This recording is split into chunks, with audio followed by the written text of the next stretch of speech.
What up, squad? I got a question for you, and the question is this. Do you know the two ingredients that create authenticity? Well, I want to share this authenticity equation with you so you can learn what those two things are. Maybe, just maybe, use them to change your life for the better.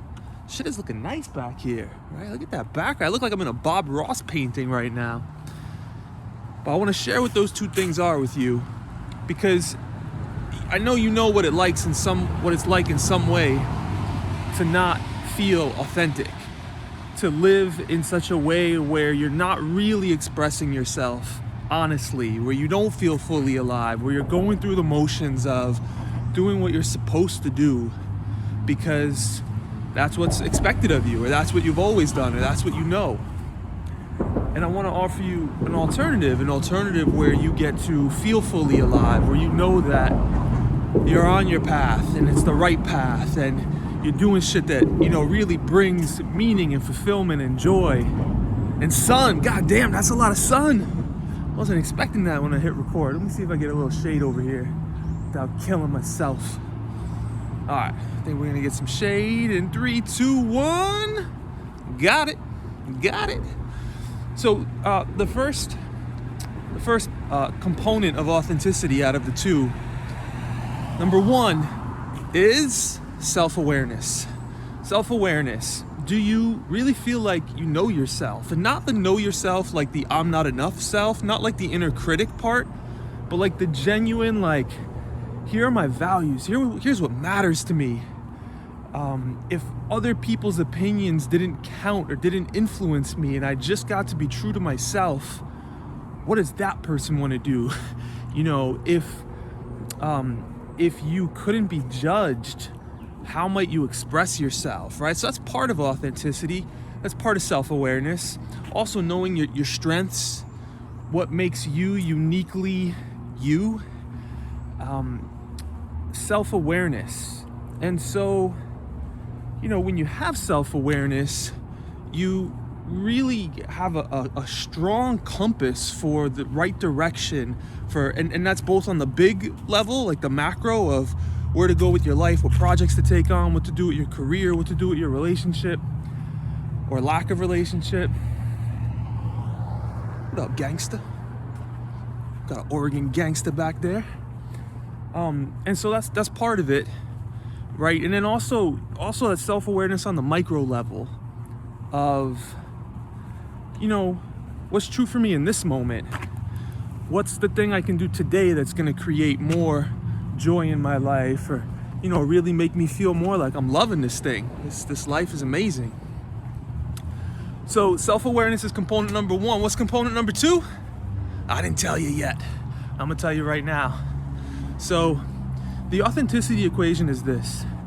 It's self-awareness plus courage equals authenticity. Self-awareness plus courage. Because you could have self-awareness, but if you don't have the courage to live true to yourself, well, that fucking sucks. All right, that's not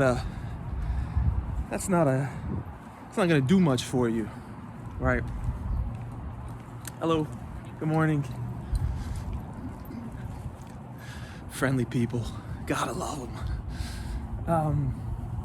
So we need courage to live true to ourselves. It's not enough to know our truth. We have to trust our capacity to be able to follow that truth and know that we're gonna be okay when we do. Whether that means, you know, making a shift in your career, taking on an exciting project. Stop selling yourself short with what it is that you really, really want. Because oftentimes when we don't have that courage, we'll unconsciously lessen our self-awareness. Did I get, is that you? You do that? Right, we'll lessen our self-awareness if we don't have courage, because we don't want to admit to ourselves what we really want or the changes that we know it's really time to make. So authenticity equals self-awareness plus courage. And how do you work with that? What do you do with that? Well, that's my work. That's what I help people with. There's only so much you can get out of a video like this, but let's see. What can you come up with? So For self-awareness, I think my number one suggestion would be to surround yourself with other people who are self-aware. When you're with other people who are self-aware, it starts to rub off. And you can also ask them for what we use in the spiritual world. Ask them for a reflection, or a sacred reflection. Brother, would you mind sharing with me? When I share this, what do you experience, right? I mean, we don't got to get too weird or any more weird than we've already gotten, but surrounding yourself with people who have self-awareness, because we're good at bullshitting ourselves. We're really good at keeping ourselves in the same situation that we're in, not because there's something wrong with us, just because, there's a part of us that's focused on survival, and survival means staying the same, even if the same is painful. What up, neighbors? Well, I don't know where this bridge goes, by the way. Just taking a stroll through Oregon.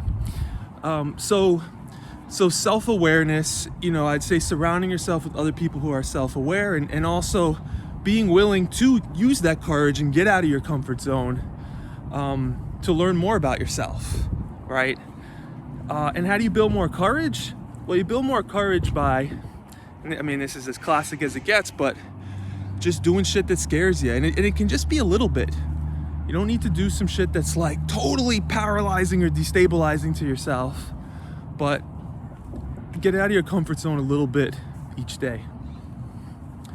I'm recording this video now because in this process of gathering our squad to do this deeper inner work, to go on a journey of pursuing our soul goals, the things that matter most to us. And I wish that you could experience the power, the depth, the beauty, the humanity, the aliveness that people feel when we get to do this work together. So it's a rare time in the year when we're opening up applications for the Cave in the Clouds. The cave is about that deeper inner work. The clouds are about not just living a life that you think is possible, but living a life that your heart really, really wants. And so if that calls to you, if something about this video or this work speaks to you, well, I invite you to apply to join us. We screen each person carefully. I talk to everyone just to make sure you're a great fit. And yeah, if it feels like it's time to go to the next level in your life, in your way of being, and like, man, I'm only gonna be alive for a limited amount of time and I wanna make the most out of it. Well, fuck, let's play and do this shit, all right? I gotta figure out where the hell I'm going here, but it'd be great to hear from you if you're feeling the call. And I'm sending my love from Oregon today. Don't ask me why I'm in Oregon. What happens in Oregon stays in Oregon, people. Much love. Peace.